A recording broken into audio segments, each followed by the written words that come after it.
IVF చేసుకుంటున్న కపుల్లో కొందరు twins అయిపోతే బాగుంటుంది అని భావిస్తూ ఉంటారు. సో అటువంటి వారికి 2 పిండాలు మార్చడం అంటూ జరుగుతుంది.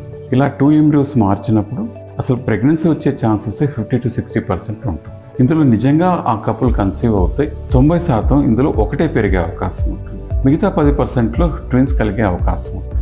ఇప్పుడున్న ఆధునిక టెక్నాలజీలు సక్సెస్ రేట్స్ బెటర్గా ఉండడం మూలాన అందరూ సింగిల్ ఎంబ్రియోకి ప్రిఫర్ చేస్తుంది. ఈ సింగిల్ ఎంబ్రియో ట్రాన్స్ఫర్ చేసినప్పుడు కూడా ట్విన్స్ అయ్యే అవకాశం ఉంటుంది. అంటే ఈ మార్చిన ఒకే పిండం 2గా డివైడ్ అయ్యి 2 ఇండివిజువల్ ఎంబ్రియోస్గా పెరగడం మూలాన ఐడెంటికల్ ట్విన్స్ అయ్యే అవకాశాలు ఉంటాయి. అలాగే 2 పిండాలు మార్చిన వాళ్ళలో కూడా డిఫరెంట్ సెక్స్తో పుట్టే అవకాశాలు ఉంటాయి. వాళ్ళలో ఎలా జరుగుతుందంటే మార్చిన 2 పిండాలు వేరువేరుగా పెరగడం మూలాన 2 ఇండివిజువల్ బేబీస్గా రావడం అంటూ జరుగుతుంది.